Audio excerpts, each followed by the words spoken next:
Guys, welcome to my YouTube channel. My name is Ruth Kerubo. In case you're new here, karibu sana. For the returning subscribers, thank you so much. This is home. Yeah. So I want to first say thank you for the 680 subscribers. Yeah, our community is growing, and that means our information is able to reach a larger audience. So I want to applaud you for a job well done. Hongera. Yeah, so on today's topic, wanted to address on the issue of balancing life. So I've got a couple of people coming even to my DM or even in real life, and they're like, Kerubo, you're a mother, you are a teacher, and not just a classroom teacher. At some point I was even a class teacher. Yeah. Beyond that, you wear also many hats. I'm a farmer, I'm a friend. So how do I get to balance all these things? Honestly, I can say that in my weakness, God's uh, strength is made perfect. So it's not really easy. That's something I must confess. But however, you accept, you adjust, and life goes on.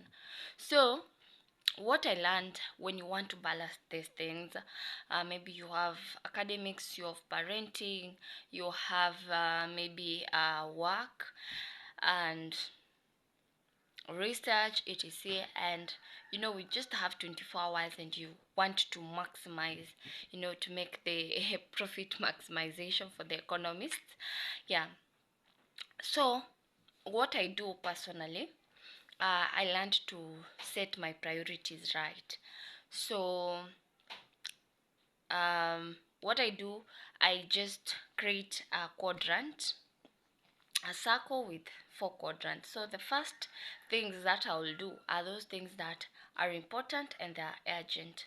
The second things that I will delegate are those ones which are not urgent but they are important. So something like maybe doing shopping, taking maybe children to hospital, doing the dishes. Like for me, I have an in-house uh, house manager, the domestic manager. Mercy, you do a good job. I don't take it for granted. Asante sana, Mungu akubariki. You've been God sent. Yeah, so you get to delegate things like cooking. Yeah, in short, the chores. Yeah, but that doesn't mean that you over delegate. No, just delegate, but you can also help in. Yeah, like for me, even before I go to work, sometimes I could help in washing the baby. I sometimes do wash clothes despite the fact that I'm paying. I can't say sina kulipa, sasa nakulipa kazi gani kama I have to also do this. No, sometimes these are human beings and I have to be considerate, so I try to help them when I'm not feeling tired. The third quadrant are things that are not urgent and they're not that important. So for these things I can postpone, right? Yeah, as much as it's important but not that very important, I can, okay, like it is not urgent but it is important, so I get to postpone it and do it later. Let's say if it was marking of papers, yes, the deadline maybe is in 2 weeks time, I can decide to put that work on hold and do it at a later time. Yeah. What else do I do? Like farming, I can do it at a later time, so I get to prioritize and have time to do things that really matter at that point. Yeah, so and this doesn't mean that now you alter your sleeping patterns, you alter your habits. Things like affirmations, you have to do them daily. So yeah, you don't do a significant shift, but yeah, definitely they can wait. Yeah, so I've learned to not to feel guilty. Yeah, things can wait. And for those things that are not urgent and they're not important, I discard them. Let's say, yeah, maybe it's a social function, things like birthdays. Yeah, it's good that you attend, maybe to make friends, to network, but things, okay, sometimes it really doesn't add up. so I can ignore or send an apology letter or send my contribution ngotomege toro lende kama ilikuwa ni tuseme nini harusi nimeinvitiwa, I can decide to send hairy messages, congratulation messages and something small, and explain why I couldn't make it. Like sometimes we had a cousins meeting like in April. I couldn't make it. Even in August, sometimes even I don't attend funerals because of my own fears. So I just learned to prioritize that. Another thing is I get to use gadgets. You see, things like now making babies food, you might need a masher or a food processor instead of having to mash with a fork. It will take time. The baby needs some juice, you can invest in a blender. If it's water, instead of having to maybe wash a jiko, get a gas. Maybe I have a kettle, so I make my work easier. You can do meal prepping earlier on, so you plan, because failure to plan is planning to fail. So safari ya kesho upangwa leo.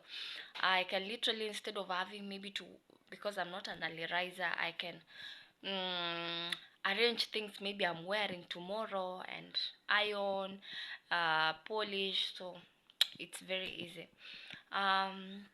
Apart from that, it's to have a good support system. Like, I'm super grateful to have a great support system. How I was even able to survive, like especially in motherhood, was a good support system. Thank you so much to everyone who came through. I don't take it for granted. Mbarikiwe sana.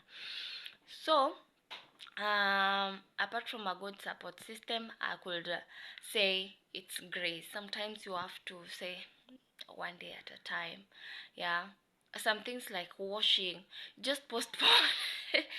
Unasema, you know what, even when you feel like, I can't take 2 showers today, in the morning was just enough, just sleep. I've also normalized to sleep in. I just, no, siwezi jua na pressure. I have only me. I'm enough, so I don't have to do things to please someone, to do what, to please someone, yes, or to pass a message. No, if I'm not able, I just say I can't and I sleep in. So I've normalized that resting.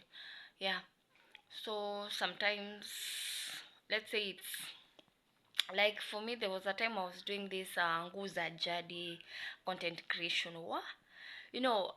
You do it until you have a mental block. You can no longer think. You just look at that book and you feel like, literally, I can't do this anymore. So it's okay for you to get to take a rest and re-strategize. That's all I do for me, to at least have a balance. Spiritually, you can grow through other ways. Maybe you can use audiobooks, you listen as you do your own stuff. You put on music as a form of worship, as you do maybe washing, as you are maybe preparing your lesson plans, whatever. So it's all about just coming to a balance. It doesn't have to be perfect. And I'm saying this out of passion, because I remember there was a time I was a person who never used to take my personal goals seriously. Like, I will be into professional. I just want to see my students are learning, they're in class, they're getting good grades. I'm just all over. It's all about obsession with work. Let me tell you, one day I fell in class. Yeah, that happened to me. Like, that week, like last week now, when you're waiting for the KCSE and you have the LA group, the low achievers group, they've been left in school. So somehow you have to do that catuition for 1 week. I don't know how effective it is. Why we do that? Is it punishment? I don't get it. Honestly, it should stop. That habit should stop, because you're stigmatizing this child at MSID. Because, okay, fine, we have extended by 1 week, and you want to teach them, you want to give them exams, and thereafter you don't really follow up. Then they're going home for 2 months plus. They will come having forgotten everything. It doesn't really impact. I don't think it's impactful. Let change come from within. Okay, that's all I can say. Then, so I fell in class. hmm it I don't know, some people think maybe you are hungry or you are what, but it is fatigue, the burnout. So it's okay. Since then I learned to prioritize myself. I can't kill myself. Punda akichoka amefanya nini? Amechoka. Until next time, I've been your host Ruth Kerubo. Hope you've learned, and in case you didn't take anything, just remember to do it, delegate it, postpone it, and discard. Those are the four main things that will guide you towards achieving a work life balance.